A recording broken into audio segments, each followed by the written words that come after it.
Welcome into the Rutgers Norfolk State postgame show of the Night Report podcast. I'm your host, Mike Broadbent. Joining me once again is my co-host, Richie O'Leary.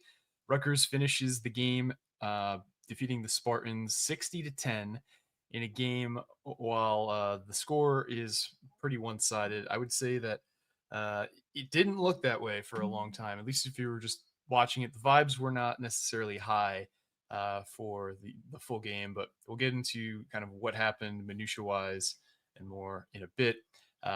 First, this podcast is brought to you once again by FanDuel.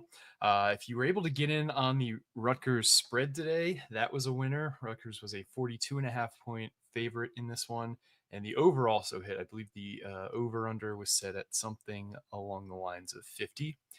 So both hit easily.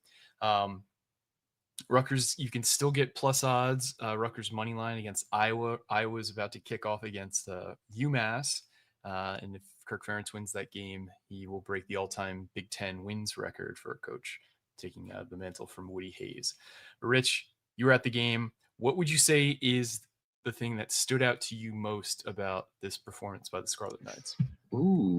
I got one for each side of the ball. Let's put it like that. Number one, KJ Duff is Ian Strong 2.0. Oh my God. Like he is ridiculous. And I think once the offense opens up a lot more and like in Big Ten play, you'll see the playbook open up a lot more too. It's just going to be wild to watch him on one side and Ian Strong on the other. And oh yeah, there's this guy named DT Sheffield who's also pretty damn good in his own right. Mind you, some mishaps today, but that's for the offensive side of the ball. The defensive side of the ball, I mean, where do we even begin? There's so many issues with that defense.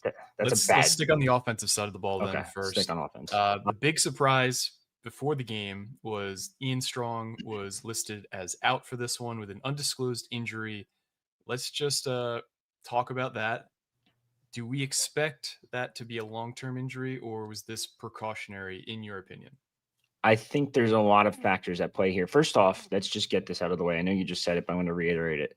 I've had a lot of texts, a lot of people message us, a lot of people on the board say, like, is Ian Strong suspended? Like, it says undisclosed. Like, Pete Thamel didn't put out injury. He just put out undisclosed. And no, there's nothing to it. It's just a slight injury. Sounds like it's more precautionary than anything. If you notice during the Ohio game, I think it was the first drive or second drive, he ended up tweaking his ankle, ended up coming out for a little bit. And he was fine. He went back out there, played. Then he goes back into the Miami, Ohio game. You saw him kind of like look at himself for a sec and then like, all right, like, yeah, shoo him off. And like, I'm good. Don't worry about it. So I'm assuming it's probably still that ankle's bothering him. Ankles, as we know with Dylan Harper specifically in Rutgers, they can linger for a while. So I'm saying this is probably precautionary more than anything. It's Norfolk State. You clearly didn't need them.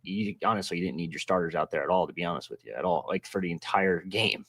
Perfect. Like that's just not a good Norfolk State team, but that's no offense to them, but they're just not in the same level, like whatsoever. Also, if you remember, Schiano in his presser last week after Miami, Ohio said, we got to get Ben Black more involved. I don't know if that was more foreshadowing and kind of saying like, all right, we know Ian's ankle's like a little tweaked. Like, let's just get it all fixed up.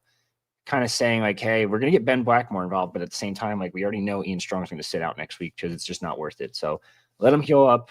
I think he'll be good to go if I had to guess for next week.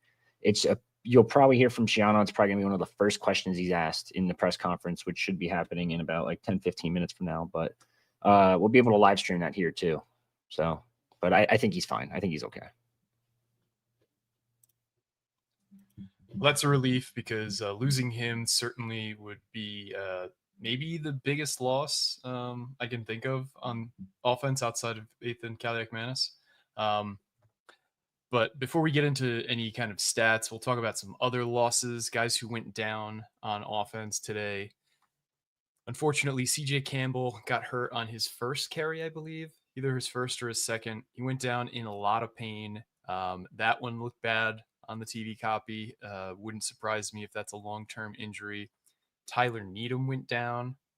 He looked like he got banged up. I don't know. They didn't show that injury.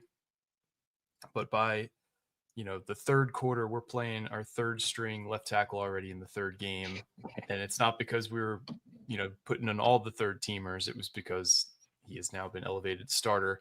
That was Mashu Giwa, which was a little surprising. I know the staff is very high on him, but it was surprising to see him in the game over a guy like Justin Cesare.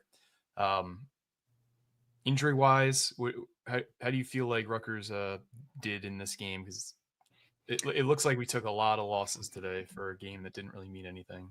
Yeah, I mean, for starters, Dante Chin's now out for the year, so that hurts. That was announced. That was announced pregame. I know people were speculating about it on the boards, and they're like, "Well, if Shannon didn't announce it midweek, like it's probably fine." And I'm like, "No, that's not how it works. If he's pointing towards the availability report, it's probably not a good sign." So Dante Chin is now the second left tackle out for the year with Ryder Langsdale. Tyler Needham looked awful when he was healthy. Like he did not look good at all against again a bad Norfolk State team. This is a team that just went to, I don't know if it was overtime or if they won late game last week, but against Virginia State, who also isn't that good. So it is a little bit concerning for those two. But Meshuggah comes in, his first snap whiffs completely, and it's like, oh geez, here we go, not good. But the only good news is it was a penalty on the play. I think it was lined up in a neutral zone for the defense.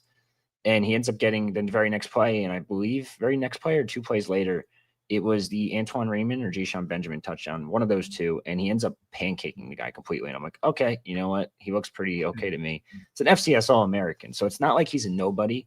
It's a guy that they did see as a multi-year starter down the line. He's just going to have to get thrusted into that role quicker than they thought. He is massive too. He's bigger than the other guys. He's 6'6", 320, 330-ish. I think he was 370, 360 when he showed up at LIU last year. So, I mean, I'm still kind of concerned just because you got to work him in quickly now, because God forbid Needham's out long-term. You're working with a brand new left tackle all over again with a big game in Iowa coming up. Yeah, let's talk about some high-level stats from the game, starting on offense. Let's go with the starters. I'm sharing my screen here, Rich, if you don't mind. I can do that, yeah. That up. Starting quarterback Ethan Kaliak-Manis on the day went 18 for 26 for 309 yards, 11.9 yards per attempt, and just 1 touchdown. He threw 69.2% of his passes for completions today. Nice. Very nice. Let's talk about Ethan's performance first, and we'll kind of use this as like a guide to talk about the starters to start. So Ethan, to me, I'm kind of shocked his numbers are this good. I just assumed his completion percentage would be closer to 50% because of how many wide open guys they missed, whether it be due to drops or due to Ethan sailing it or throwing it impossibly hard at close distances.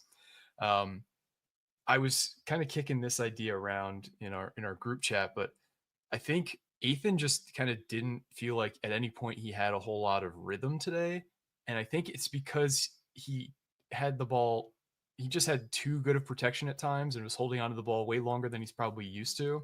And I mean, some of the routes and some of the plays he's getting to his, 4th read when normally it's a 1-2 kind of read, because the line, in fairness to them, they were protecting him very well. It's just, I don't know. Ethan looked off. What do you think about Ethan's performance today? Yeah, he just didn't seem like he could get in a rhythm.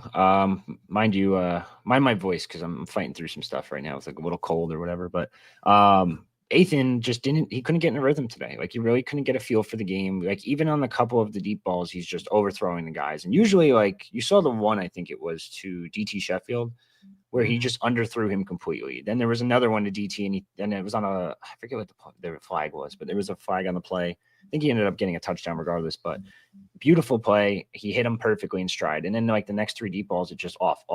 Then DT's across the middle and just throws it, like, really high above his head. And it was like a rocket at him too on top of it. So I just feel like he really couldn't get a good feel for the game. He also doesn't want to take chances. He's a guy that knows, like, try to limit the turnovers as much as possible, especially against a team like this. You really don't want to, like, turn the ball over or don't want to force something if you don't have to. So I think he was just kind of like, he's just out there. Like, he's the best quarterback they have currently. So he's going to go out there. He's going to try his best. But I am a little shocked at that completion percentage too. Like you said, I just felt like this wasn't a great game for him, but he still ended up throwing for 300 yards. And I mean, everything kind of else on the offense looked really good. Yeah, offensively, I thought the team looked pretty good in most areas. The offensive line, I thought, held up really well. They were opening some pretty huge running lanes for Antoine Raymond and Jayshon Benjamin. I thought both guys were just making guys miss left and right. I thought Jashawn especially, like, you don't expect a guy his size to make guys be able to miss the way he does, and just able to, like, he's got some good power in him for, being a bit undersized. He was able to just bowl Mhm. over a few guys in situations where we kind of needed those extra 2 yards that he forced. Um, I thought, even into the backups, I thought, a guy like Terrell Mitchell was kind of flashing a bit too. Mhm. But we'll get into the second team after we kind of go through all the first teamers. KJ Duff, you talked about, dude, he's incredible. Like, he's a Mhm. guy that's also going to be fun to watch on Sundays. Thankfully, we get him for at least one more year. But what do they put in the water at St. Anthony's, man? Can you imagine? I I wish I mean, knew. I wish they could do this every year because like could Rutgers could create a little pipeline going there, but unfortunately they don't. And those two though specifically, like I said it before, that's a St. Anthony's team that took down St. Joe's a couple years ago. yep. Like they are very very talented, very very talented duo.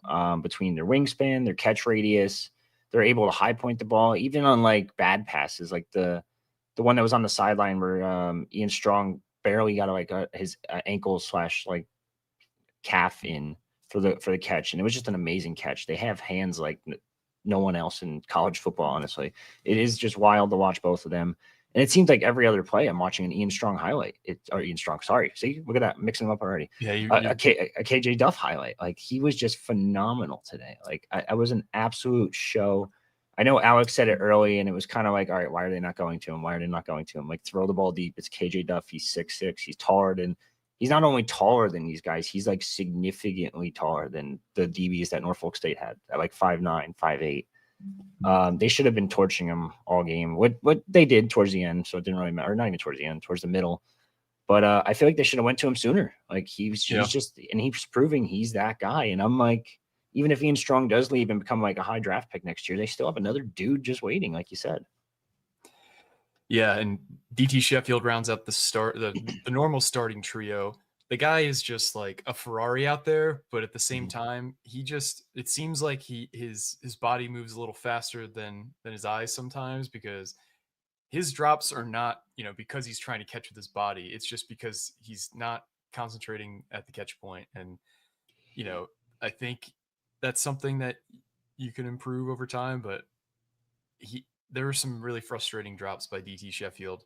Yeah. And obviously Ethan missed him on a wide open deep shot as well. Like, Mhm. DT's gonna do way more good things than bad, but it's just really tough to watch the drops. Yeah. I love him as a player, though. Don't get me wrong. He's I'm not trying to hate on him. Yeah, sorry, I didn't mean to cut you off. No, you're good. He's a guy that just wants to turn and run immediately. Like, and you see that, and that's part of the reason for the drops. Other reasons are that like the one that was like I said over the middle, Ethan threw a rocket at him. Like Yeah, he's got to learn to put less touch on that or more touch more on touch. Yeah. that. Yeah, I mean he'll be fine. I'm not really too concerned with DT. He's and we've said this all preseason. He's a better version of Dymere Miller. I don't think there's a question about it. And that's no knock on Dymere. He's just that good. Like I think you got to get DT the ball in space more. And I think you'll see that, especially going forward. As the playbook opens, they really haven't opened the playbook all that much. It's very, very basic. It's very easy routes. It's nothing crazy. I mean, today they did some stupid shit today, but specifically on special teams, but we could talk about that later. But yeah, I mean, they're going to open up the playbook more, and I think these guys are just going to keep continuing to get open, and I think it's going to be a pass-heavy offense. I think today they said it was like 65% or almost like 68% of plays were pass plays. Like this is going to be a pass-heavy offense this year, and it's going to be fun to watch. Yep, it definitely will be. A guy that Greg Schiano has made a point to talk about wanting to get more involved. Ben Black, he scored the Mhm. first touchdown of the game on a deep shot from Ethan. Um, he had 3 catches for 56 yards and a touchdown. The other guy I want to highlight here as a guy who I think should get more run in the passing game, Kenny Fletcher, man. I don't know what he's been doing all off season, but physically, he is just so good in terms of his contact balance. Like, every single catch he has this year is like, he's probably got like 6 to 8 yards of yak because he just fights through a guy and doesn't ever go down on first contact. At least two of those catches, he like fought for a first down on like either a third and long or a second and long when like you kind of need those yards.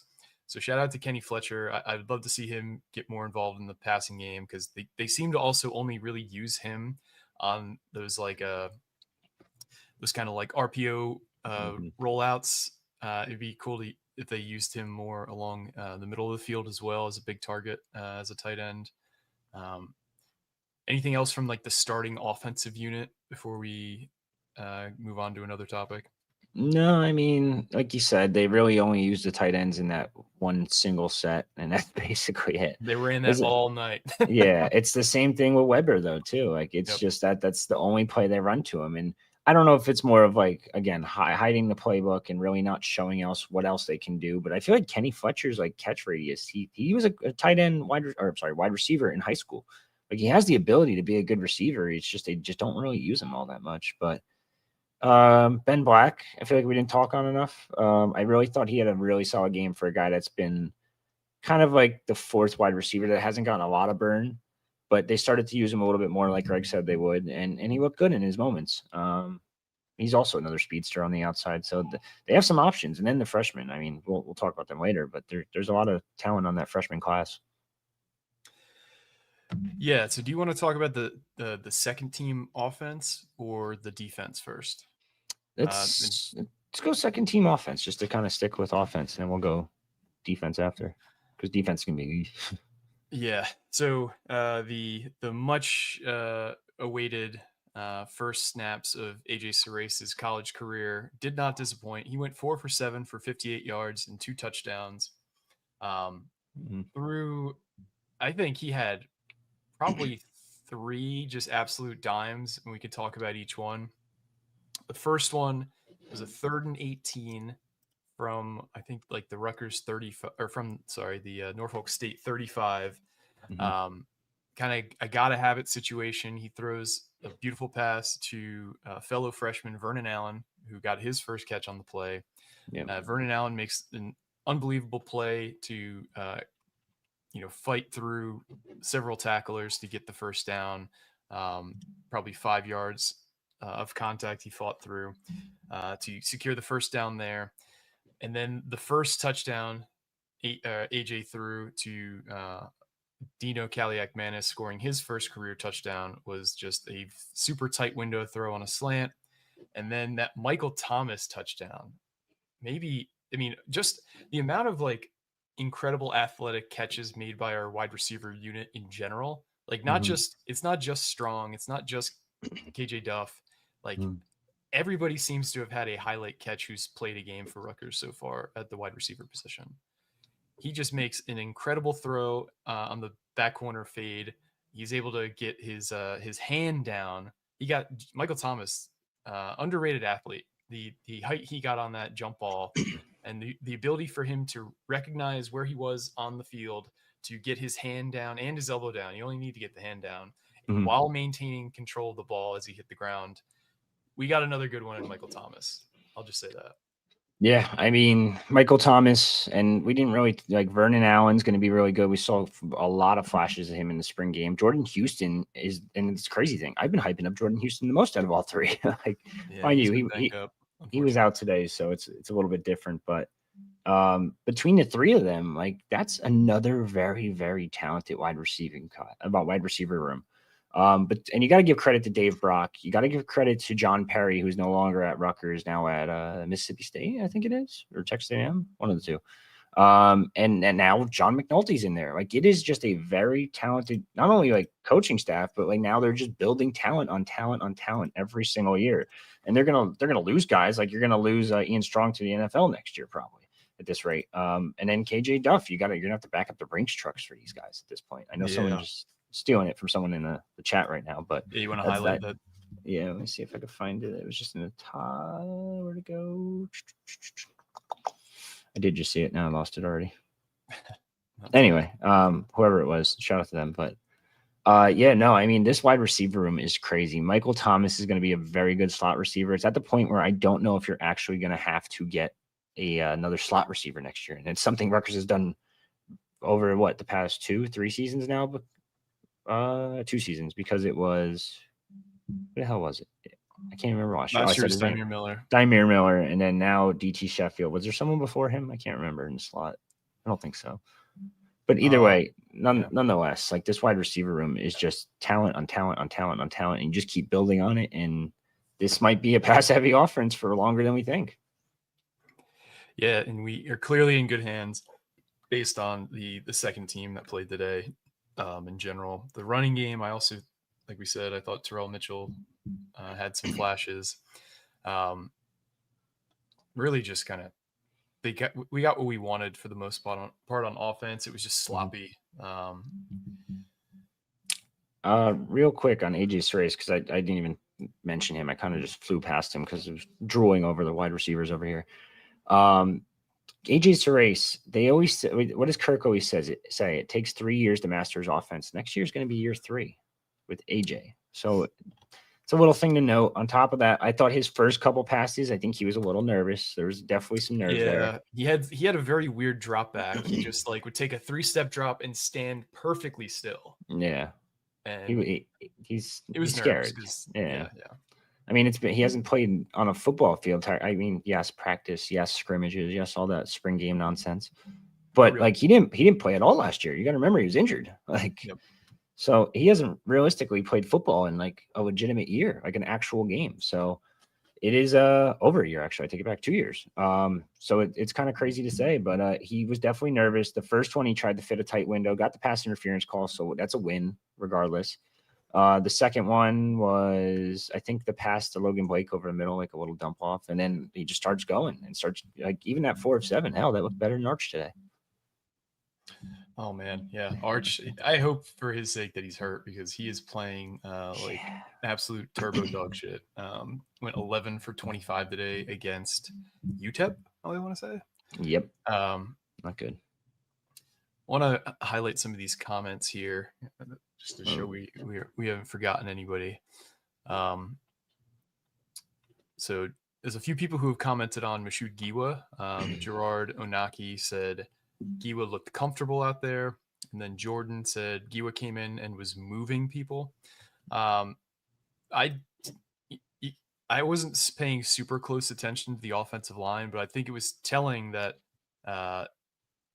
it wasn't like anybody came in and it became an instant like turnstile at any position. So I think Giwa probably is the future at left tackle, if I had to guess, just given his accolades and given his age. What did you think of Mashoud Giwa today? Yeah, like I said, the first play he came in, he whiffed completely. Not that it mattered, again, penalty, so whatever. Kind of X-nay on that one. But he just got more comfortable as play went on. This is another guy that's making a huge jump from not only FCS, but he's going from Long Island, which is like lower levels of the FCS, all the way up to the Big Ten. Now, mind you, he was an FCS All-American per some sites. He, I thought, looked really good. And I think that speaks volumes, again, towards the coaching staff, and not just the coaching staff, but a veteran coaching staff. When you got a guy like Pat Flaherty back there helping develop these guys, I think he knows what to look for, not only just size, because obviously anyone can go pick out the 6'6", 300-pounders and be like, yeah, that guy's going to be really good. But he's picking out guys that have traits that he could develop. And I thought he looked he was pretty mobile for a left tackle too. I mean, obviously they're all pretty mobile, but he looked like he was moving pretty well. He looked like he was getting on his blocks. He was holding his own ground. And again, it goes back, you said the turnstile there. He wasn't a turnstile. Last year, this time when Dante Chin came in for Brian Felter, I think we were all like, what the hell? What the hell's going on? Yeah. Now Dante Chin's was one of the better offensive linemen. So it's just all about development with these guys. And I think he was one that they saw on tape and they're like, shit, like, let's get this kid in here now because he's got talent. So like I said, they thought he was going to be a multi-year starter before the season even started. They just didn't think he'd be starting now. But if he has to start now, I think he'll be fine. And that's something I want to kind of continue to highlight because last year, like you just alluded to, when Brian Felter went down, the offense just kind of totally fell off a cliff for 2 weeks until they could figure it out. Like that Nebraska game was just like it set football back at like almost a decade with how bad both sides played. But I do not expect that to happen given how many guys have been in the system for as long as they have, and given like the functional depth that we've added in the offseason. which we praised the staff for going out and doing, because line, they're massive human beings. They got big legs, they got big arms, they got big joints, and it's a way bigger target, and big tree fall hard. So I hope that Tyler Needham's okay. I hope that Dante Chin recovers fully for next year, but it's tough to see all these guys going down. Yeah, I can't blame Jay Butler anymore.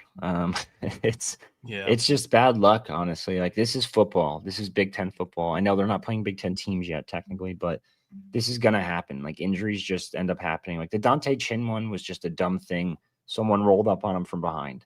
It happens. Like, same thing with CJ Campbell. Someone just fell on his ankle and it twisted. Like, you saw his ankle twist completely, and it's like, oh shit. Like, stuff like this just happens. But credit to the staff again for just going out there and making sure there's depth at not just what was it, linebacker last year, but making sure there's depth at every single position group, even defensive tackle, which we'll talk to in a little bit. Like, Oliver Ballett's playing a lot. Like, that's a guy I didn't even think would play at all. And it's just that they know that they needed depth, and they got not only depth, but solid depth. Like, even Justin Cesaire is a guy that I think could come in if necessarily needed to, but you don't want him to, but if he had to. Yeah, for sure. Uncle Lenny dropped in with another Giwa bit of knowledge here. So Giwa in high school. Yeah, go to the top one. Sorry, the one below that. Gotcha. So Giwa, Lenny Parisi said Giwa actually was the second best offensive tackle at Moore Catholic when he was a senior in high school. The right tackle was actually much better and went to Buffalo. Giwa was pegged to go to Stony Brook, but ended up at LIU. Yeah, LIU quietly becoming quite a factory. Stony Brook. That's geez, that explains why their coach isn't there anymore. That's also where a fellow Rutgers Scarlet Knight, Eric O'Neill, started his career.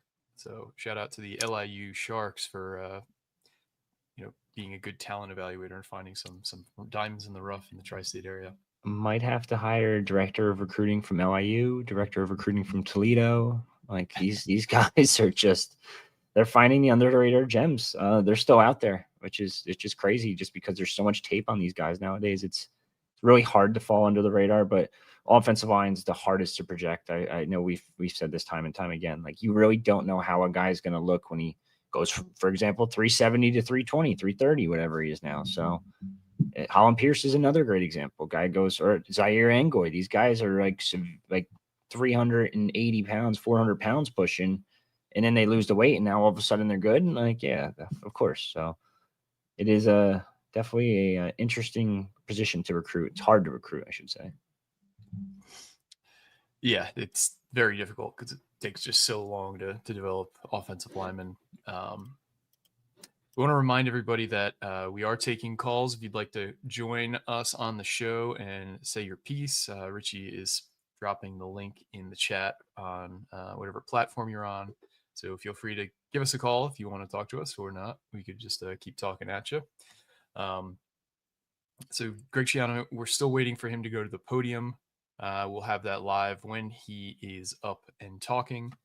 But I don't expect him to have many nice things to say to his team in the locker room. He at halftime, he said, "We need to get our stuff together," and I think he probably had some more, let's say, R-rated words for the team in the locker room. I guess we can transition now to talking about the defense, because that's where a lot of the gaffes happened. Actually, I want to talk special teams first, because special teams. What a weird day overall for the special teams unit. No kidding. On the plus side, 2 block kicks. We scored 2 touchdowns off block kicks in the first quarter alone. We also had 2 extra points blocked by an FCS program.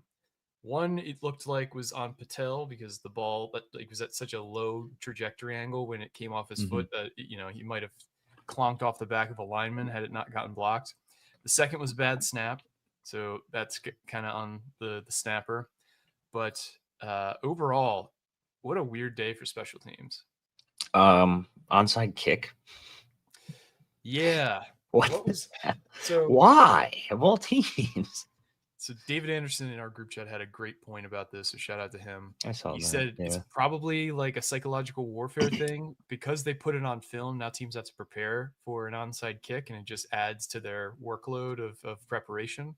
Because like it made no sense whatsoever. Like first off, new kickoff guy comes on, guy who hasn't played at all. Jack Yeah. Skillion is the kickoff guy.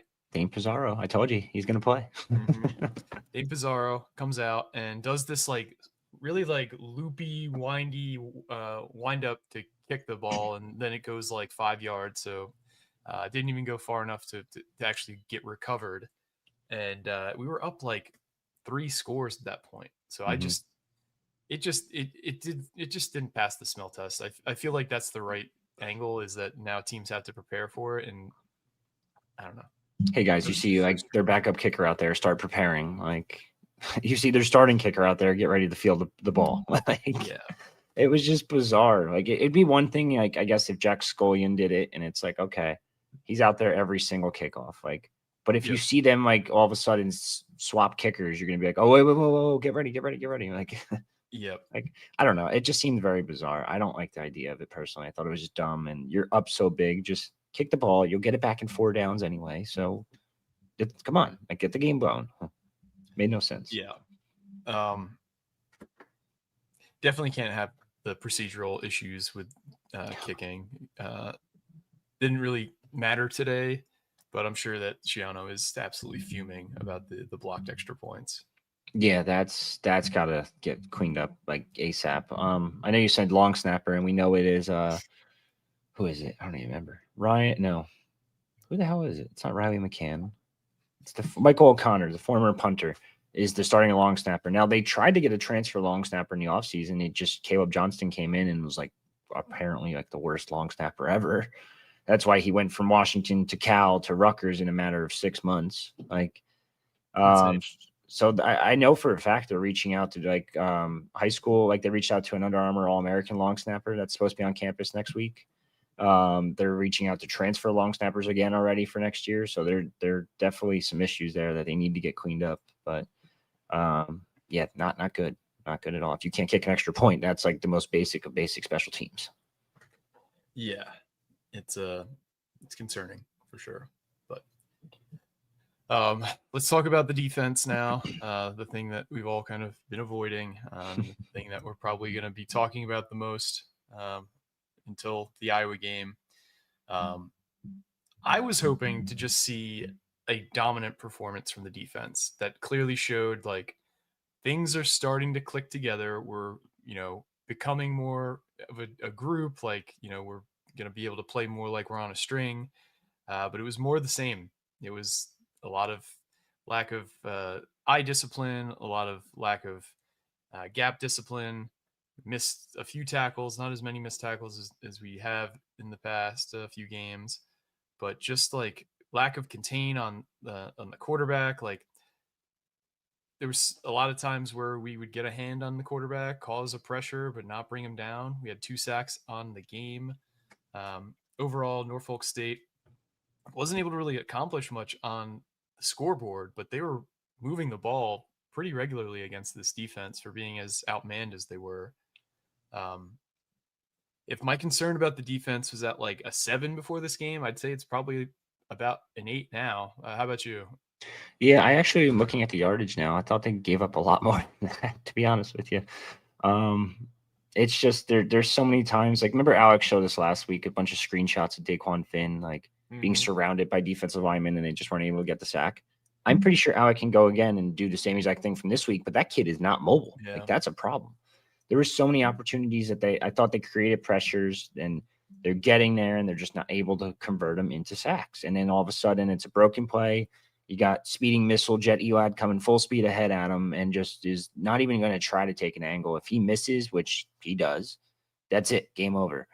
Luckily, Norfolk State is very bad. Ended up throwing a pick, ended up fumbling the ball. Like, there was just so many like issues with their offense in general. But it was just brutal, and it's safety play over and over and over and over again. Like, it's getting to the point where there's no way Chris Joins is worse. Like, yeah, and the first when Kaj Sanders got banged up at some point in the game, the first quarter, like his first play in, he was able to make a pretty clean open field tackle on I don't know if it was the receiver, the running back, but Yeah. I mean, we just need to do the fundamentals.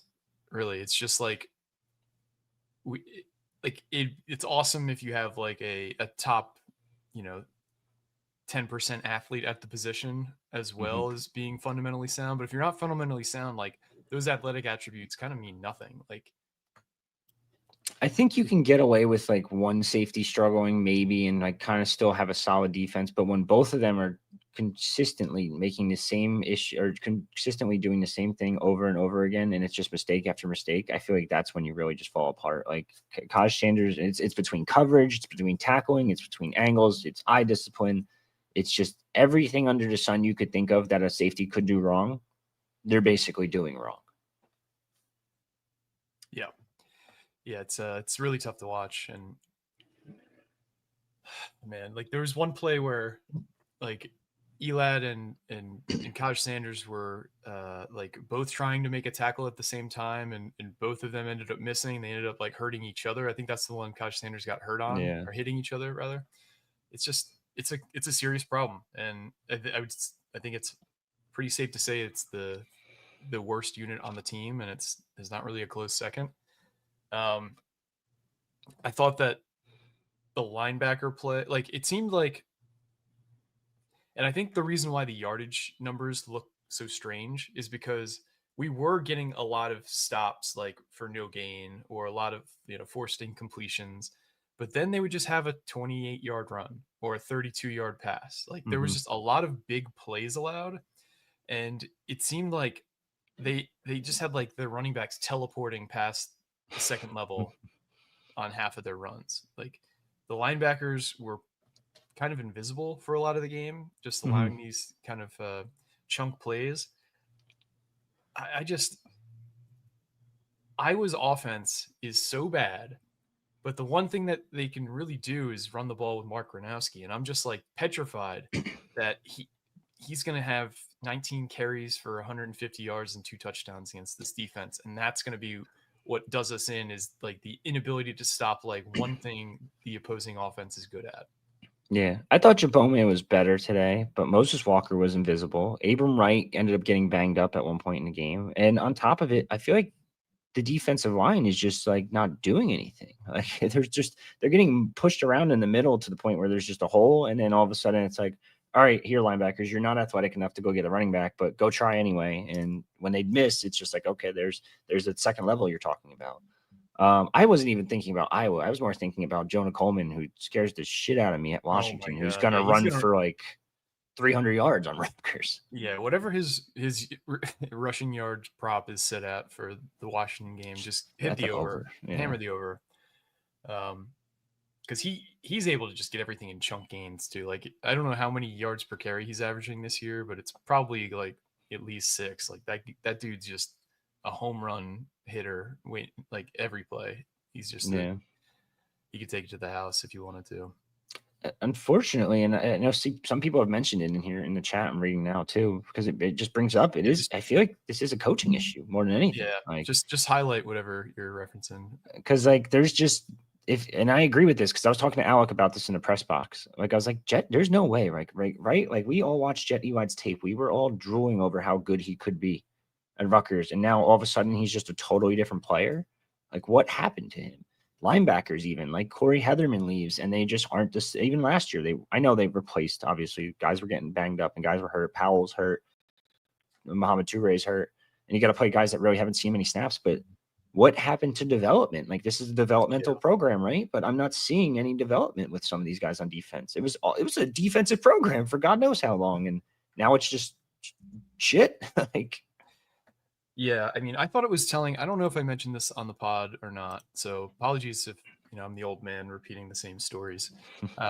But this summer, on August 11th or August 13th, Greg did an interview with the CW, the New York station. They came and like he did like a 3-minute interview. They posted it on socials, and he went out of his way when asked about the defense to say that they really missed Joe Harrisimiak, and anybody who knows Greg, like, do you remember when somebody asked him about Mo Toure after he left for Miami? He's like, Mo did, he was great for us, but we're focused on the guys who are here, blah, blah, blah. Mm-hmm. And he's very quick to just like move forward and not talk about people who are no longer with us. For him to independently bring up that they really miss Joe, to me, just kind of, he's got a very good pull. Like, he's got a very good pulse on his program. He knows where the deficiencies are. He knows where the strengths are. That it's not necessarily, that doesn't necessarily mean he could fix it all overnight, but at least I think he is pretty self-aware of where the program is at any given point. I think we're seeing why Greg has fired Rob Smith 4 times already, or 3 times already. Like, the guy, like, we just look lost on defense. Like, I don't know if it's because the concepts aren't clicking, if things are too complicated, if he's just not teaching in a way that, because anybody who, I mean, I'm not a teacher, but the best teachers I've always had are the ones who can individualize their teaching for different students based on how they learn. So some kids need to see the whole formula written up on the chalkboard. Some people just need to know the commands on the calculator to do it. Some people, you literally can just say it out loud and that clicks for them. Everybody learns differently. And I don't think Rob Smith is the type of coach, based on what we're seeing, that can really get through to multiple types of learners. Maybe I'm wrong. Maybe it's just me kind of pontificating here, but I'm like having all these like feelings bubble back up of like, what the fuck is Rob Smith doing? Because that felt like in 22 especially, like, or 21 especially, like, we were just giving up big play after big play after big play on offense, on defense. Year 1 in 2020, we had like, remember that first Michigan State game where we forced like 6 turnovers and like a road win, and like that was like by far the best game of the year. But by 2021, we were willing to drive him to the airport personally, and I think we all kind of remember that. Willing to drive him to the airport now. Yeah. So Jordan said, all good guys. Once Rob Smith is gone after this year, we've got at least another 5 years without him until he comes back again. Yeah. It's like Beetlejuice. You say his name too many times in a row, and then you're stuck with him for 2 years. Yeah, it's tough. I don't know. It's not. I'm not going to say it's entirely on him. It's definitely on him. Like, there's part of the issue is on him because these guys have regressed significantly. But it's also, and someone else just said this actually. Where is this? Again, this is true. Like what Dennis said, it is common sense. Like, you have to just understand. Okay, guys going this way. Am I going to go right this and just right past him? And if I miss, that's it. Like, game over. No, take a better angle at the guy and get the tackle. Make sure you're getting a tackle. If not tackle him, at least slow him the fuck down so someone else could tackle him. Yeah, but I kind of challenge that where like all good learning is like built on like fundamental layers. So if you're like, if you're trying to get guys to get to the end product before it's like trying to put like the roof on the house before the foundation's there. So if Rob Smith's trying to tell you what the roof's going to look like and that's all he's focusing on, but he's not telling you about the support beams, he's not talking about the concrete you have to pour to fill the basement. If he's not telling you about all the doors and windows and you're just focused on the roof, like, yeah, you're gonna mess up and not stick to your fundamentals. Like, everything has to be built on a foundation of fundamentals and built upwards. Yeah. I see Lawson keeps saying that he wants Sparber to be the DC. It's not going to happen this year unless it's late season. I just don't see it happening. He's too young. I know he was going to be James Madison's DC. In reality, go back in time, you pay Corey Heatherman whatever the fuck he wants, and just here. I don't care. Fuck Miami. Like, well, that's what they tried to do, and I know it didn't work. It's a shame. It's different worlds too, right? Like, Miami's going to outpay whatever Rutgers is going to pay. Miami's probably competing for a national championship. Rutgers is competing for a bowl game. I don't even know if that's the case. Like, how many? Probably not this year. Like, I don't think they'll make it. I don't even know if they're going to make the playoffs, but they have a better shot right now, I think, than Rutgers does. They're definitely I would 100% agree. They have a way better shot to make the playoff. Full stop. I'm not arguing that. I'm saying money wise, I think Rutgers can compete. Like, how many programs last year do you think had 2 coordinators making $1 million plus? I think Rutgers basically would have paid whatever Corey Heatherman wanted. I think he just wanted a better opportunity in his eyes to go to Miami. Mm-hmm. It's just it's a shame. It is what it is right now. Justin just said in the chat they're beating up on USF. I got to check that score actually. Yeah, so Shiano is live. I can't start it from the beginning, but it's at the first question if you want to play it, or we could just wait until we get the full video. You can up just here. start it now. We'll double back. All right. Tell me if this is too loud also. Share screen. I believe this is the first question. They're making obviously the wait, I can go to the beginning. Covering us. There we go. Perfect. We got a short week, and I got to get to work on it. Volume-wise, we're good. Why don't we just open it up for questions? What's the level of concern with the injuries to C.J. Campbell and Tyler Needham? The level of concern is high. Yeah, very high. I can't tell you. I don't know yet what prognosis is, but both those guys are critical. Especially the offensive tackle position. We're already down. We're down quite a few guys at the position. So, but that's it, man. Life in the big city. You got to sky up. Do you anticipate Ian will be able to play against Iowa? Just what's his situation? I don't know that. Yeah, Ian had something happen in the game, and we thought he was okay. He thought he was okay, and then it just never really responded. So we have to see. Yeah, that's troubling too. Now, you've described the defense as a work in progress. Now, after 3 games, what have you seen do you think this group is Big Ten ready? Well, it doesn't matter if I think so or not, because it's coming, man. 6 days, right? But I do think I've seen improvement. Today we took the ball away twice. We did well on third down. I think they were 2 of 10 on third down. That's where you need to be. And then, defense, punt block is an extension of defense, and, block 2 punts for scores. So we're starting to get the hang of it. There's still plays that drive me crazy, and I'm sure drive them crazy, but we just got to keep working at it and communicating, executing, and playing really, really hard. I think they play really, really hard. Sometimes we may be aiming in the wrong direction. And, when you go really hard in the wrong direction, you go further away from where you want to be. So we gotta work through it, and we'll continue to work. Coaches and players, there's a high level of commitment there to make sure we get it right. So they will. No kidding, they're going in the wrong direction. Draft the US. You last time we spoke, you did, to build on that, you mentioned the importance of takeaways and building to the identity of the team. Today with the slow start of the offense, however, other aspects of the game, they stepped up. Does this only speak to the ceiling of this team and just how productive you guys can be if you guys put it all together? Well, that's a big if, right? But absolutely, when you can do it in several different ways, 7 different areas, when you put it all together and play a complete game, you can have a really good football team. But we've yet to do that, right? We've kind of had it at one time and not at the other. I was really proud of the offense. Now this is 3 straight games, zero turnovers, and when we don't turn the ball over, we have a real high percentage of winning, like real high. I think we're 19-2 now when we don't turn the ball over since we've been back. So. Now, some would say, well, then just don't turn it over. Yeah, it's not that easy. Those guys on the other side, they have something to say about that. But our guys are really committed to that, and we got to keep doing it. What was the plan heading into the game for AJ Suresh and Sean Ashenfelder at quarterback, and how did you feel they executed in their first collegiate action? Well, the plan, when you have an opportunity like this, you hope that you can get it to a situation where you can get subs in, not just for Sean and AJ, but for everybody.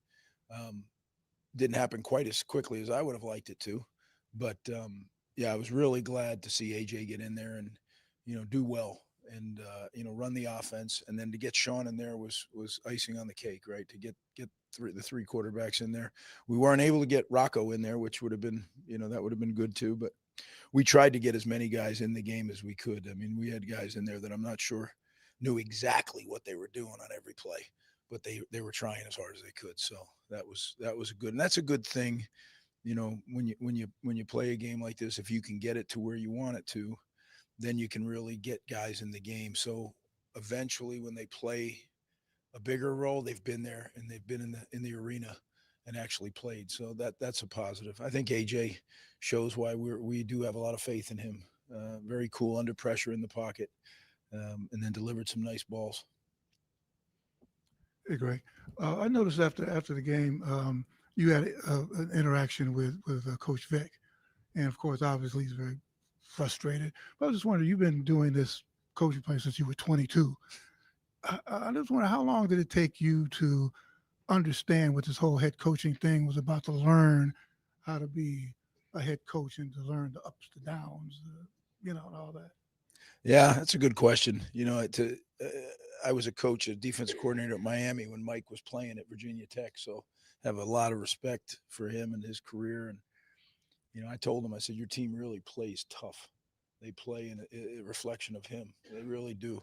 And I told him anything I can do to help him, I'd be glad to do that. And I don't know what I can do to help him, but like, when you become a head coach, there's so many things that you didn't know. You don't even know you don't know, right? And then all of a sudden it's like, whoa. And then when you do it for a lot of years, it becomes kind of secondhand, like any job that you've done for a long time. So I think it's real important that you have good people around you to help you. And I know he's got some really good mentors that help him. So that's critical. Coach, what could you say about the big plays the special teams are making? Obviously, the 2 block punts today, the block punt a couple of weeks ago. Yeah, well, those plays can have a huge impact in the game for sure, right? And we believe strongly in special teams. We had some really good plays in special teams today, then we had some bad ones, and that isn't. I'm more about consistencies than up and downs, right? So we have to clean some of that up. We've been really good in our PAT field goal operation. I shouldn't say that. We had some issues, but we've been pretty good. And then today, we had 2 blocked. You just can't do that. You can't do that as a Big Ten football team. You can't do that. So we're going to really study what happened, why it happened, and then get to work on fixing it. But yeah, when you score 2 times in special teams, that's important. Final question, Brian. 6 of Ethan's first 7 passes went to a running back or a tight end more than the first couple of games. Was that by design to see what those guys can do? Was that because Ian was out? Just what was the No, it's really taking what the defense gives you. I told you coming in, man, there was a lot of defense. They do a lot of stuff. And we did not have a lot of material to prepare, right? And even in the little bit that we did, there's a lot of scheme. So it really was one of those rules where you had to be one of those games where you just had to be patient, stick to your rules. And eventually, we felt we could get it going. We tried to run the ball a little bit more today for a lot of reasons, but yeah, I think we have a fun offense to be a part of. That catch KJ made that got called back. I mean, that, you don't see many of them in the country, right? Like, he's an elite level performer, and hopefully we can get Ian back here one of these weeks and get going, and have it full force. And, I know that DT will be mad at some of the plays, but he's an electric guy too. So, and Ethan, again, kind of quietly threw for over 300 yards. So look, we need to go to work, and that's what we're going to do right now. I'm going to take about a couple hours to relax and then get back at it tonight and get going, because it's a short week. Friday will be on us before we know it. But I want to thank you guys for covering us and sticking around for afterward. Thanks, guys. Well then. All right. That was Greg Schiano in his post-game presser following the game. Seemed a little more upbeat than I guess I expected him. I think he maybe wasn't quite as angry about the performance. I think the fourth quarter did kind of clean up a lot, both on offense and defense. But what was something that stood out to you that he said, Rich? The Ian Strong thing at the end was kind of interesting to me. Said hopefully we'll get Ian Strong back one of these weeks. Maybe it's a little bit more that also serious. Sounds a lot like some rope-a-dopeism. Schiano wants it could be him just being hiding. I mean, like, the guy hid Noah Vedral for a month before Boston College game, and they knew the whole time, so it didn't really matter. Yeah, what I mean is, maybe it was just like a ding, and that he's actually fine. And if this was like a league game, he would have played. But since it was an FCS and we have a short week, probably not worth the risk. It's fair. Other than that, That's I mean, speculation. Yeah, like you said, he seemed pretty upbeat. Complimented Ethan, complimented AJ, and he kind of said like what we said, like Ethan quietly had a 300-yard game, and like everyone's like, this kind of wasn't that good of a game of Ethan. It's like, oh, he still had 300 fucking yards, like, Yeah. and 69% completion percentage. Like he had a solid game overall. There were some bad passes like he missed. Could end up having like a 320, 330, even more than that probably game. But I don't know. There was actually like someone else just said it. Leo in the chat right here. It was a pretty boring press conference. Like, Yeah. There wasn't really anything to really take away from. Yeah. Right now, after 3 games, Ethan's on pace for 13-game season pace, rather. 3,550 yards passing, which would break Mike Teal's 2008 single season passing record. Rutgers fan 2024 says, I think technically Ethan had a 70+% day since he spiked it in the second quarter. Oh, you're right. Yeah, I mean, we're just basing it off of what the numbers actually say on the box score. Maybe that'll get adjusted, but for now, it is 69.2. Nice. Very, very nice. Defensively, we haven't talked about any kind of stats specifically, so we can get into that. Yeah, that works. 2 sacks on the day. One coming from Jordan Thompson, who also got hurt. He went to the locker room and I think came back out. That was the weird sack, right? That was that was the sack that it wasn't. He didn't actually get hit by a Rutgers defender. He got backed into by his own lineman, and Jordan Thompson was the closest defender, so that's why he was attributed with the sack. Yep. Eric O'Neill and Bradley Weaver split the other sack on the day. We had 6 tackles for loss. 2.5 came from Eric O'Neill. 1 came from DJ McClary, getting his first action. 1 came from Jordan Thompson, and the other was split by Jordan Walker and Bradley Weaver. Oliver Balat had half of a tackle for loss as well. 3 turnovers on the day. 2 of them were fumble recoveries. 1 was on the punt block by Dylan Braithwaite. The other was late in the game by Henry Hughes. And the interception came on one of the easiest catches in any defensive back's career by Jet Elad. Just blink test. Who was the defender that impressed you the most on the day? Ooh. Oh, that's a tough one, actually.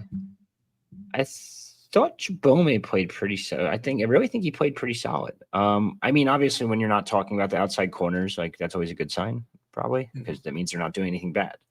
But they didn't make like an explosive play either. Like not hearing Jacoby Henderson's name is probably a good thing. I don't even know how much, if anything, he really gave up. Continues to be a very dominant cornerback for Rutgers.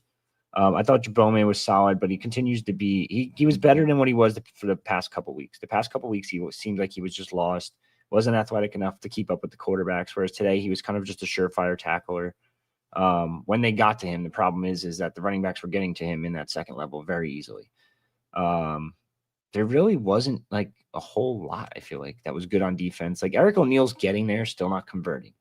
I thought Bradley Weaver played a lot better, still not converting. Al-Shadi Salam made a really good pass deflection on the one play where he actually turned around for a change instead of just using his hands and his body. He turned around. That was a great play. It's like, there you go. Holy shit, it works. Other than that, though, I feel like there really wasn't anything that good to say about the defense.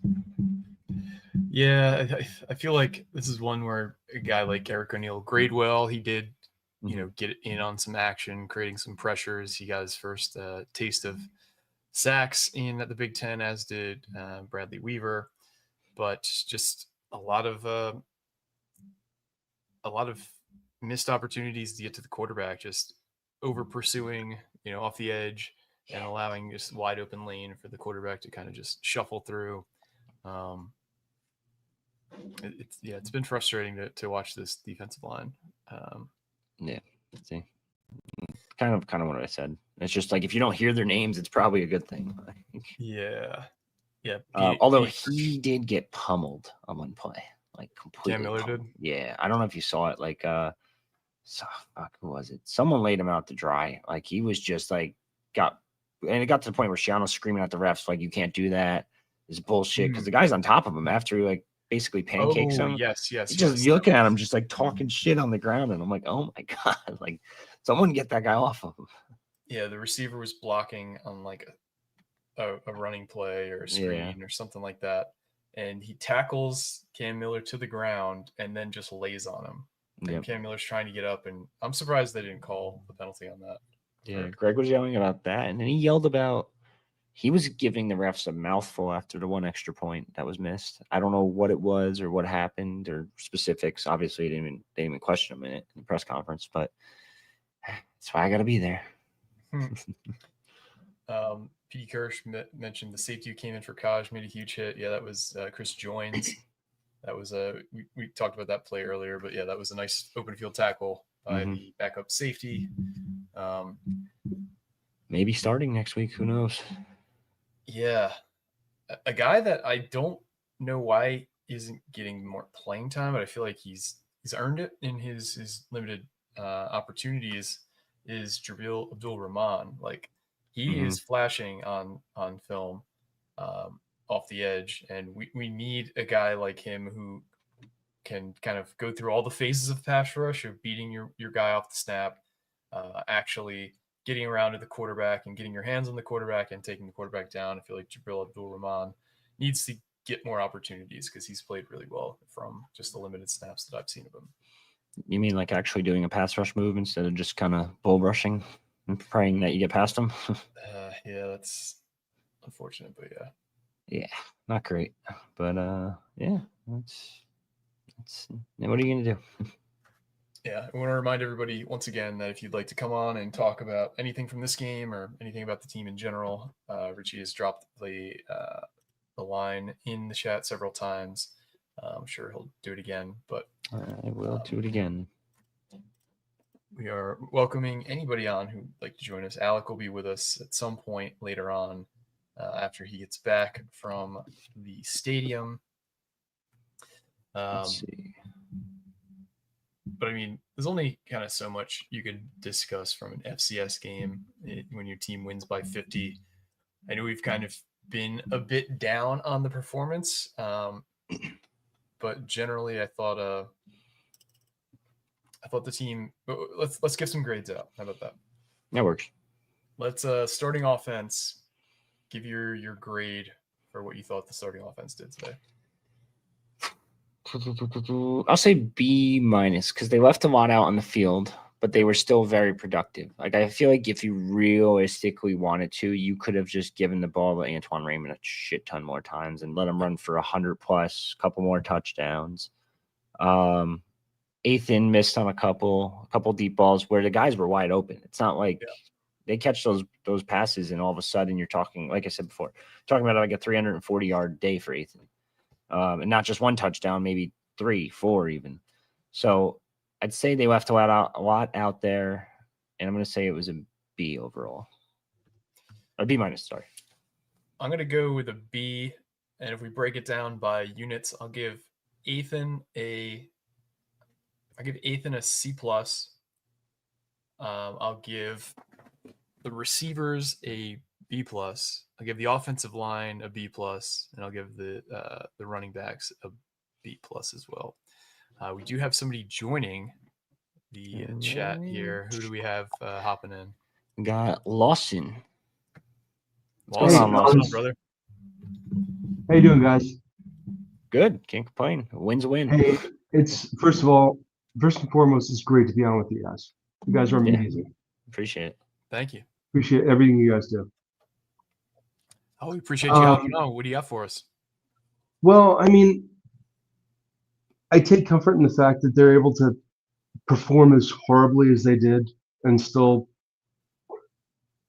do a pretty decent job at blowing out an inferior opponent. In spite of all the mistakes and everything that happened, it was a really ugly game to watch, to listen to. Yeah, Matt Millen is never easy on the ears. At some point early in the game, he's like, this game's going to be decided by who wins in the trenches. It's like, I don't think that's how it's going to work. That's fine. No, definitely not.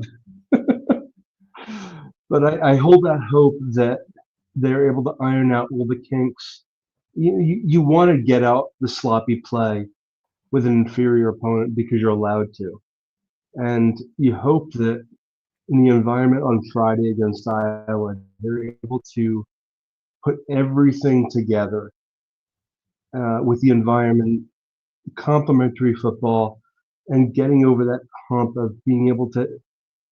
I feel like Iowa's the opponent that they've always really come very, very close to beating, but just historically never have. Like so many opportunities. I feel like Iowa's the next opponent that they're going to take down. Like they're destined to take down for whatever reason or not. Tell me what you guys think. They do. They are on the list of teams that I think are vulnerable in the Big Ten that Rutgers is catching at a good time. Yeah, if you look at the games, like it's like one, self-inflicted wound after another. You have the game in 23 or 22 where Evan Simon throws like 3 picks, even though he threw for 300 yards. 2 of them were pick sixes. You have the game where Janarian Grant, gets his ankle broken by Desmond King. Yes. That game's a totally different sliding door moment. We have the game in 23 where, we're losing 7-0 going into the fourth quarter, and we have like 20 yards of offense because we couldn't complete a forward pass, and they ended up winning 22-0. Yes. Yeah, there's been a lot of weird games between Rutgers and Iowa, but I finally feel like it's like we figured out a different style of fighting this year, aka like offensively first, whereas I think Iowa still kind of played that same playbook that Kirk Ferentz has played for forever. What do you think, Rich? I was gonna say the same thing. It's a different style. It used to be defense versus defense. Now it's like you have a legitimate offense, and not just a legitimate offense. Like you had the rushing attack that was always pretty good. Now you have a complementary offense. Like you're gonna be able to throw the ball on them. I think as long as Ian Strong's back, I feel a lot more confident. Without Ian Strong, that's where my confidence wanes a little bit. But if you have your full offense ready to go next week, mind you, left tackle is still up in the air, but you have that full offense ready to go. I think they're going to be able to put up significant points on this Iowa team, and they might not know what to do, and they might not even be able to keep up because, and I know they're playing better right now. I know people have said it in the chat. Iowa's just playing solid at the moment. They might have found their rhythm. Playing maybe like the 200th The best worst. team if you're looking at like including like every level of football. Like UMass lost at home to Bryant last week. Lost to Temple by like what, 30? They lost. It was like 50-10. Yeah. So either way, I don't think Iowa's able to keep up with you offensively. So as long as you're able to pick apart their defense, I'm actually like really confident going into this one for Rutgers. Yeah, I don't know if they'll be able to pick apart the defense, but it's going to be critical to get an early lead to force them to play outside the way they're comfortable. Like if they're going to have to throw themselves back into the game, like if they go down by 10 points at any point, like last year, I felt like Virginia Tech could mount that comeback, and they did almost. Washington could mount that comeback and did almost. I don't think they're a team that can mount that comeback. So getting that early lead and be able to sit on it Shiano style, I think is possible next week. But getting to that point is, its own adventure. So that's my thought. What do you think, Lawson? No, I absolutely agree.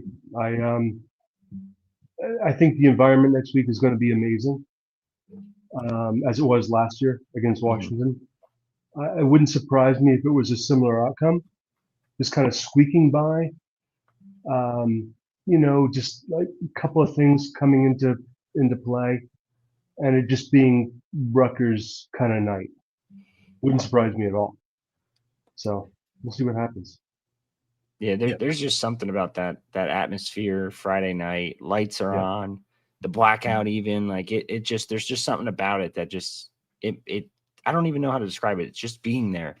It's magical. You can feel the vibe. Like it's just a vibe shift in the culture, and then you win. Talk about a 4-0 Rutgers, and who knows what the sky's the limit at that point. That's right. And Mark Gronowski, while he is, I think he's going to have, the most wins all time for any FBS quarterback after tonight. If they hold on to this victory, in Iowa. But I don't know if he's ever going to have played in an environment like he's going to be seeing Friday night, where you have 50,000 fans in a blackout, because he's played in national championship games at the FCS level, but they play at, a 25,000 person stadium. I doubt that he's played, you know what I mean? Like, I don't think he's experienced quite like what he's going to experience Friday night. ever in his career. And he's already shown multiple instances of, him shitting down his leg. So we'll see if he can rise up for it in a big time environment. But Yes. some wild games going on around college football right now too. I'm just kind of. Oh, guys, I want to plug one beer. If you want to know about a beer, there's Trinity from Double Tap Brewing in Whippany, New Jersey. Okay. It's the 3rd anniversary of the beer. That's awesome. What kind of beer is it? It's a triple IPA. All right. It's a 3rd anniversary beer. A Double Tap Brewing in Whippany, New Jersey. Yeah, that sounds good. I'll look out for it the next time I'm at the store. Lawson, we appreciate you hopping on, but we have another guest in the queue, so we're going to bump you off. But thanks once again for the comments and for hopping on with us. Hey, thank you, fellas. Appreciate it. Appreciate it. Talk to you soon, man. All right. Not Craig Epstein, but a different Craig. Hey, guys. How you doing? What's going on? Good, Welcome to the show. Hey, first time being on here, and appreciate what you guys do. I'm calling in from Columbus, Ohio. Ooh. But Rutgers alum, though. Okay. All right. Making sure. Ohio State just hurt Parker Navarro, by the way. It looks like he's going to be out for the rest of the game. Yeah, I just saw that. It's unfortunate because, I don't think they're going to have a chance to kind of keep it close at this point. But no. Hey, what do you guys think? Does Rutgers need to replace its turf? Why do we keep having all these injuries? I mean, I kind of just hate turf generally. Like, it's just there's so much data behind. It just causes way more injuries than natural grass, but it's cheaper to maintain, and I feel like that's probably why most places do use artificial turf.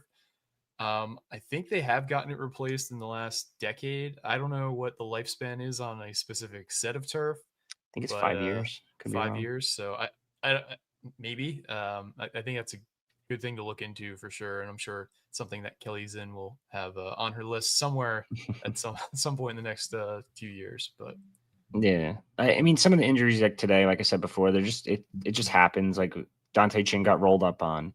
Who was it last week? Was it Dante Chin last week that also got rolled up on again? Or no, I'm sorry. Yeah, it was Dante Chin that got rolled up last week. CJ Campbell gets rolled up on today.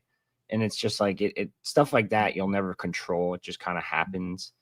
And Rutgers also practices probably way too hard. And then that definitely plays a factor. And you see it a lot with preseason stuff. But the list is not just like every other college program has a similar list like of injuries.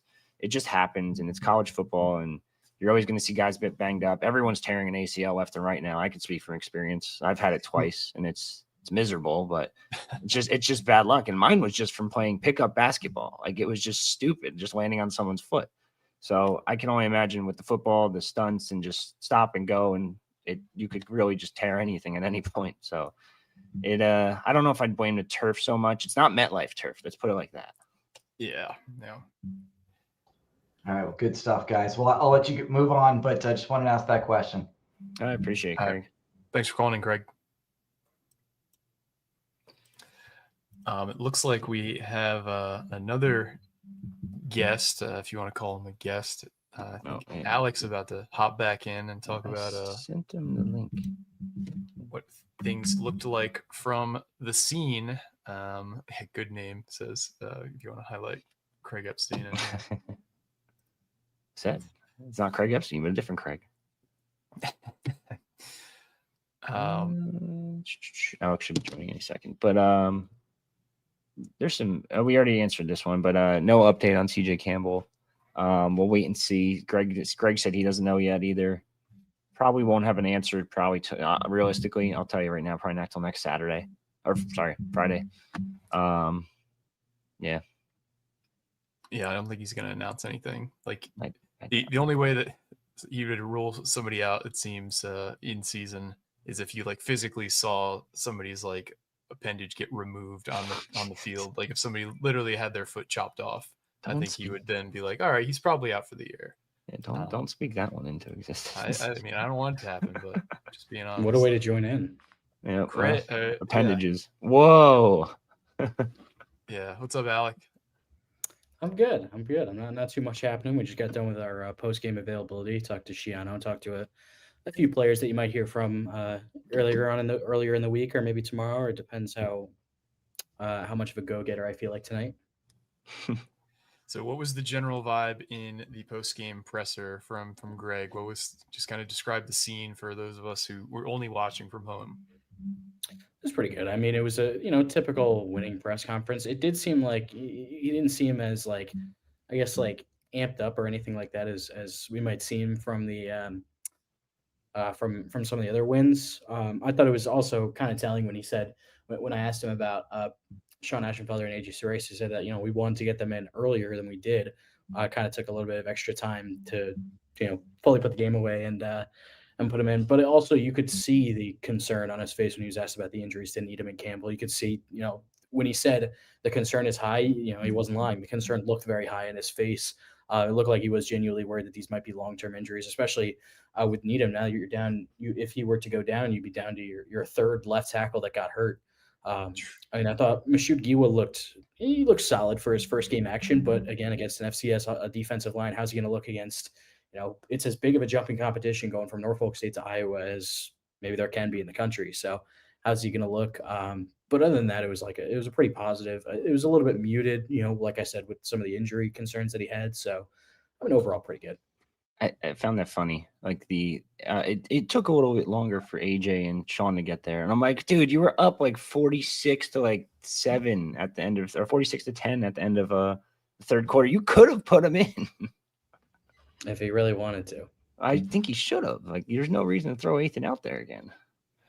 Yeah, I did think it was curious how long they kept him out there. But in fairness, the halftime lead was what, like 22 points. They were moving the ball pretty easily against our starting defense. I think what Shiano wanted to avoid was momentum shifting in the game. Maybe, AJ Serace comes in at halftime.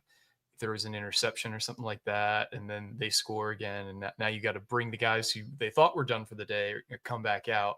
I think he wanted the win to be undoubtedly wrapped up before he brought in any backups. And I don't think it was without a doubt wrapped up when they were still playing. So yeah, I mean, Norfolk State, they put together their only offensive scoring drive, against the starting defense. So yeah, it could have very easily flipped some momentum if they brought in guys too early. And I mean, yeah, that's the last thing you want to do in a game like this, put starters back out on the field after you've already taken them out. Now I got a better question for you, Alec. Mike Vick, how was that press conference? I saw you posted that. Yeah, it was good. I thought it was interesting. He said a lot of times, we're not going to make excuses, things like that. I also thought it was interesting. He said, it kind of turned a lot more sideways and the margin was a lot more wide than, we thought it would be. And he talked about how quickly those two punt blocks, you're down a 2-touchdown hole without the opposing defense really doing too much, or the opposing offense, against your defense really doing too much. He said it kind of changed things, the way that they wanted to go, kind of changed the way that they wanted to attack, kind of changed their game plan. I did ask him, how he felt with some of the success that they ended up having in the run game at times, whether it was, in the second or third quarter or whatever. I thought that was interesting. And then he also kind of touched on what he talked about Greg Schiano in the post-game handshake, and it was something that Schiano confirmed. He said, if there's anything you need, I thought it was funny. Schiano mentioned, I don't know how I'm going to be able to help him, but if I can, I'll do it. So I thought that was cool. It's like, it seems like he's one of those coaches that is always you hear young coaches talk about mentors, guys you look up to, things like that you can reach out to. It seems like Schiano is always willing to be one of those guys. Kind of off topic, I just found an incredible shot of the one-handed KJ Duff catch from Andy Mills from NJ.com. I sent it in the chat here if you want to pull that up. I don't even know how to do that. Oh, you put it in this chat. Okay, gotcha. Yeah. How do I share screen? There we go. That is a pretty good shot. Just ridiculous. Just an insane catch from KJ Duff. Yeah, that is. I actually I got to talk to KJ after the game as well. I actually asked him about that catch. When you're in the play, you see the ball coming towards you, you're getting contact from the DB. He had an argument that it could have been pass interference. What's going through his mind? Oh, it definitely was. It definitely was. He said the only things on my mind is I see the ball, I gotta go get it, and obviously that's what he did. What a great quote. Who else did you end up speaking to after the game? I also talked with Jordan Walker as well as Ben Black. He said, I believe, I don't want to say anything wrong here, any wrong information here. I can't remember off the top of my head, but I believe he said it was not like it wasn't like a long-term thing. Like he knew he was going to be starting in place of Ian Strong for like the entire week. He said, I don't remember exactly the time frame, but he said it was like a fairly late thing. I mean, you heard what Shiano said. It just seemed like he was good to go until he kind of wasn't as the week went on. So, but he said he prepared the same way for the entire as he does for every game. Said it felt good to get on the scoreboard for the first time this season. He said his comfort level with the offense with Ethan is just still growing, things like that. So, I mean, it seemed like Shiano was also a little bit concerned, not as much as Needham and Campbell, but it seemed like he was concerned about Strong's availability for Iowa on Friday. So, I mean, Ben said if it comes to that, he's going to prepare the same and he'll be ready. What were some of the things that stood out to the game about you? We've kind of already given our takes and kind of honestly exhausted a lot of the topics, but actually Richie's highlighting a donation. No, you're good. It's our boy. Pimata Poisette once again dropping the donation. Appreciate you, bud. I mean, they haven't corrected us on the pronunciation, so I'm just going to assume you're saying it correct. Yeah, I'm just going to keep saying it that way. Do we still like our Rutgers money line bet for Friday? I do. I still like it. I think we played a very sloppy game today, and a game that, let's be honest, it's probably, even though Shiano is one of the better motivators in football coaching generally, it's tough to really motivate your guys to play their best against an opponent like this. I'm going to give a pass for a lot of the things we saw that was uncharacteristic from the team today. Mainly the sloppiness on offense and the kick blocks. But what does concern me more than entering the day is the defense, because I thought this was a great get right spot where the defense can show they've grown in the first few games. And I did not see that. I saw the same mistakes that we've made for 2 games before this show up once again. And if anything, I'm more concerned about the defense today than I was entering the day. Or now than I was entering the day. How about you guys? I still feel good? I said this at the beginning of my story. It almost kind of felt like the inverse of the Miami of Ohio game in terms of defense, where against Miami, they gave up some big plays, and that was kind of what kind of spurred their offense, some of those big conversions and breakdowns on the defensive side. But on a down-to-down basis, they were pretty solid for most of the game. I felt like it was the inverse. The defense made the big plays in this game, but down to down, it was a little bit worrying how they looked, against a team that they should have physically overmatched. They eventually did. Like I said, they made some big plays. They got in the backfield. They put a lot of pressure on the quarterback. But, I mean, just putting pressure on the quarterback against Norfolk State, that's the baseline expectation. That's the benchmark for what you need to do. So, yeah, I definitely feel like there's a little bit of worry there, how they handle someone like Mark Gronowski, who granted has struggled badly to start the season, but he looks pretty good against UMass right now. Maybe that raises his confidence. I mean, UMass has struggled to start the year, yes, but all you need is to see a couple passes go through, and then maybe you just kind of fix yourself. So I'm interested to see how they kind of handle it on a down-to-down basis. I don't know if they're strong enough in the trenches to make some of those game-breaking plays. I think you're going to have to rely on Gronowski to make some mistakes on his own, and maybe you get a pick or two there. So, yeah, I definitely think my concern, it has not totally wavered for the defense just yet. I mean, the defense it's a struggle bus, and I said it before. It starts and ends with safeties. I'm concerned that teams that can throw the ball, maybe not Iowa specifically, but looking towards the future, like I'm very concerned about what they're gonna do to Rutgers defense. They might just carve them up very easily. They're letting a Norfolk State quarterback who's really not. I shouldn't say he's not all that mobile. He has some mobility, I thought, but a guy that's not super mobile, like a Parker Navarro, Daquan Finn, break contain and like make plays. Like Rich and Alec, I was saying this before. I don't know, you probably weren't listening because you were in the presser, but you're going to be able to find screenshots just like you found with Daquan Finn last week of this game. Like there was just so many times where they should have converted sacks and they just didn't. And it's just they're able to get out and create a big play. Yeah, right now it feels like a grandmother and a Jazzy. You could carve up this defense behind the line and complete some passes. It's just your analogies are something else. I don't know. What does that even mean? I don't know, Like- but it sounded funny.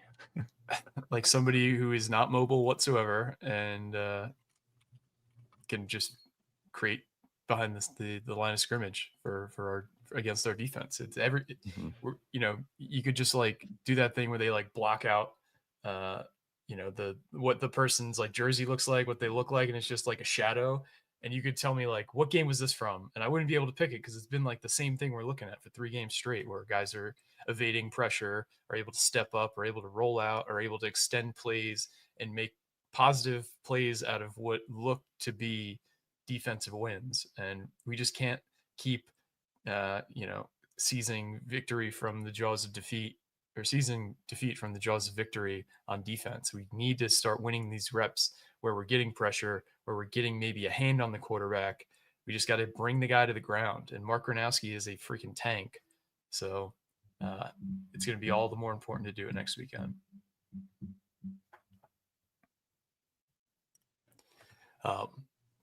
Winning speech moments said there are no good defensive teams in college today. It's all offense now.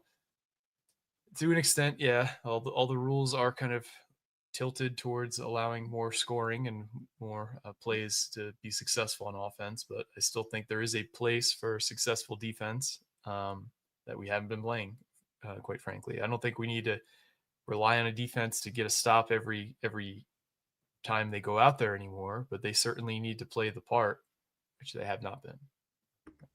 Now, one thing I was wondering, I wasn't able to watch too much of the final drives with some of the second and third stringers in. How did Whitey Collier look out there? I saw he got after Otto Kunz at one point and actually put some pressure on him and got a hit. I wasn't sure. I didn't notice him too much other than that. Well, I was typing up, like you were with me in the press box when that happened. I was typing up. I was like, Whitey Collier, first freshman in the game. And I'm like, it's the SID behind us is like, no, second. I'm like, oh, shit. I didn't even know RJ Johnson was out there, to be honest. But I thought like he looked okay in limited snaps. It's so hard to tell because not only is it an FCS opponent, it's guys that have been beaten, battered for 3.5 quarters at this point. So I did find it interesting to see him out there. Like, I don't think he's going to burn a red shirt or anything like that. He still needs to pack on a ton of weight. He looks like a DeAndre Johnson out there playing defensive end. Like, Yeah, I it's highly wild doubt- to see. I highly doubt he gets any, barring something like a majorly unexpected. I don't think we see him on the field for the rest of the season. Garbage time, maybe, if you're up big or down big. I think the latter is more likely with the remainder of the schedule than the former. But yeah, fair. I want to touch on some around college football scores. Halftime, the Ohio State-Ohio game. Parker Navarro has been knocked out of the game. Not sure if he'll be coming back. It was a late hit that was not penalized for Ohio State. They're only winning 13-3.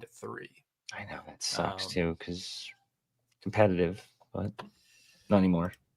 So I guess we shouldn't feel too bad about struggling early against Ohio.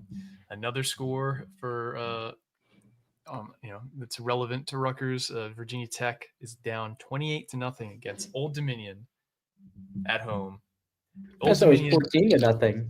Yeah, the last for those of you who don't know, Old Dominion is like the canary in the coal mine for the Virginia Tech fan base. Like, they have had some really historically bad losses against Old Dominion in the last decade, and that's always kind of been like the boiling point for the changes at head coach. I can't see Brent Pry making it out of Blacksburg tonight. Still the head coach. They're going to fall to 0-3 unless they mount a massive comeback, and they've already kind of wanted him out there forever. That's actually a Penn State coordinator versus Penn State coordinator battle. Because it's Ricky Ron as head coach over at Old Dominion, then Brent Pry at Colton Joseph is kind of nice, honestly. He's pretty good. But like that second half against Vanderbilt, they were absolutely. I think they got outgained like 300 something or like 27. Yeah. So it's been the last 4 quarters they've gotten outscored like 50 something to nothing. It's crazy. And for the Ohio game, going back to that a little bit, Ohio beat West Virginia. West Virginia beat Pitt. Therefore, Rutgers is better than Pitt. There you go. So West Virginia is good, and Rutgers is better, and Ohio is like here. Yeah, I guess. And Ohio State's like here. West Virginia. My one buddy is a West Virginia grad, and like he's texting our group chat. He's like, I hated my life last week. I'm back. And I'm like, Oh my god. okay, it's Pittsburgh, buddy. Relax. Iowa is currently up on UMass 23-7. 2 minutes left in the second quarter. UMass is driving. They're at midfield right now. I mean, this is the best UMass has looked probably all season. They only were able to score 10 points on Temple, I think. They, like I said, lost 27-24 against Bryant last week. And they're looking somewhat competent against an Iowa team that is significantly bigger and better than UMass. At the very least, it seems like they're doing something right. I saw a pretty funny tweet from noted UMass sicko Curry Hicksage a little bit ago. It seems like Joe Harris-Simiak has brought at least something to the table. He says, funniest thing about this UMass team is it has a spectacularly good special teams unit, and if they had it during the Don Brown era, we might have made a bowl game. So at least it seems like Harris-Simiak has brought the special teams focus from Rutgers to UMass. Yeah, they've blocked a punt in this game, which is a good sign because Joe Harris-Simiak is running probably a lot of the same stuff that he ran at Rutgers, and they blocked a punt early to set up their first score of the game. I'm watching it now.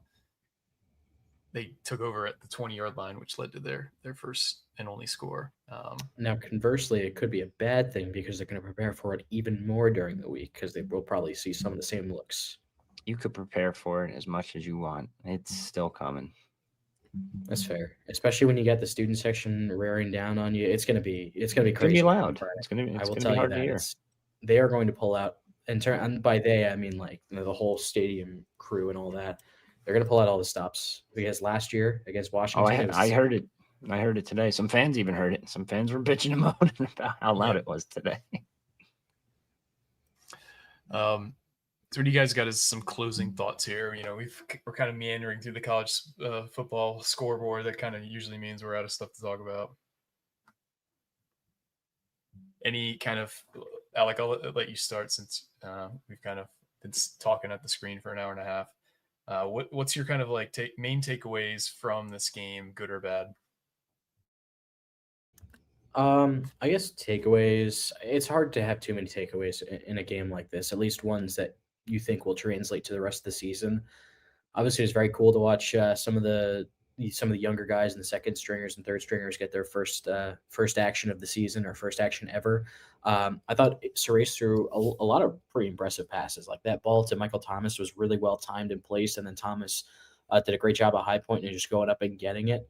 I thought it was interesting. We saw the first team offense kind of test the deep ball a lot more, and I mean, we'll see how it translates to Big Ten play, but I mean, if they're testing it out a lot more, like we saw, I don't know if you guys talked about it, that first drive of the third quarter, they missed on two straight where Ethan just kind of overthrew the guy a little bit. And you could see, behind the play as after the ball hit the ground, you could see him very frustrated himself. And they connected with Ben Black, a couple plays later for a deep ball score. So I think we're going to see a bit more of the downfield passing game. So I guess be on the lookout for that. If CJ Campbell's injury is for even just this week or longer, I still like where this running back room is. Now, that's not to diminish what CJ Campbell can do on the field, but I think they're well prepared to kind of replace him in the aggregate, to take a Moneyball quote, to build CJ Campbell in the aggregate. Whether you got Antoine Raymond, who kind of did a lot of the work this game. And then I really like what I saw from Jayshon Benjamin. I felt like, especially on those third down carries, it wasn't like 3rd and 1. He was getting the ball. He was getting it like 3rd and 4, 3rd and 7, 3rd and 3, it was 3rd and medium, and he's still converting them. Granted, the offensive line was getting some good push, obviously, as you would expect against Norfolk State, but he showed some really great patience, where he waited for the hole to open and then attacked it. So I think if Campbell's injury is more serious, I think this running back room, it won't be the same, I don't think, because I do think Campbell adds a certain level of explosiveness that the other two just don't have. But I think they are – I don't think it'll sink the offense if Campbell has to miss extended time. What I am a little bit more worried about is if Strong is out for an extended period of time, because it didn't look like those easy, quick hitters that we saw Strong convert on were as on the money and as well executed. Now, if the timing is corrected and this was a last-minute thing, it could just be due to the fact they weren't prepared to not have him and kind of had to scrap some things later on in the preparation. So I guess we'll have to wait and see. But if Strong is out, I don't know how I feel about their chances against Iowa, just because he's that important of a weapon, not only with his size and ability to go over the top, but just the easy, quick hitters that they're able to find with him and Ethan. So yeah, I guess a lot is in the air, especially when you talk about the line injuries. If Needham can't go, then you're probably down to. I thought Giwa looked fine, I guess, but how is he going to look against Iowa? Do you move? I saw someone say this earlier in the comments. Do you move Taj White over to left tackle because he's the more experienced guy, and then put someone like Giwa or Cesare in at right tackle? I don't know. So a lot is in the air. There's not too many solid, concrete takeaways you can have from a game like this. I mean, obviously, it was good to see them get the 50-point win, and all the new guys got in the game as well.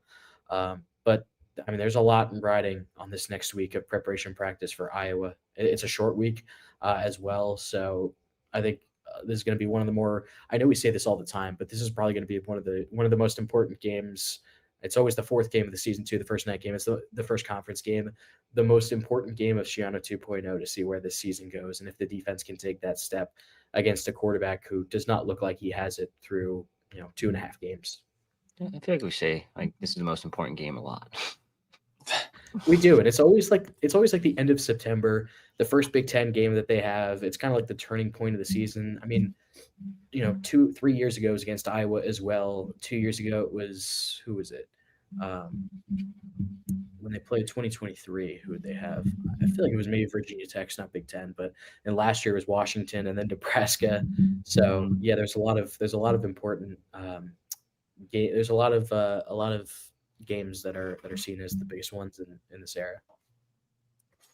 How about you, Rich? Takeaways, concerns, thoughts, things you're most positive or negative about? As Parker Navarro comes back in the game and throws a 67-yard touchdown. Parker Navarro? Parker Navarro's back. Oh my He's God! that guy. If He's they so nice. upset them, the Rutgers is better than people think. I'm gonna say, like this team is going to put up better and better. That win is looking huge. They went out and I shouldn't say kicked the shit out of West Virginia, but they beat them pretty solidly.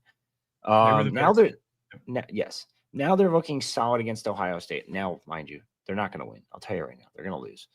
I'd be shocked, absolutely shocked if they were able to pull that off. You say that now. They're going to lose. You just wait. They're going to lose.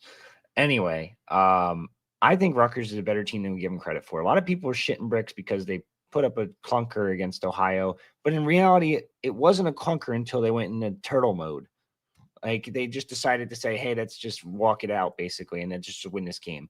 I feel like if they kept their foot on the gas and just kept pounding the rock, kept passing the ball down the field, they would have ended up winning big. They were up to what, 17 at halftime, 34-17, I think it was. No, they were up 17 in the second quarter.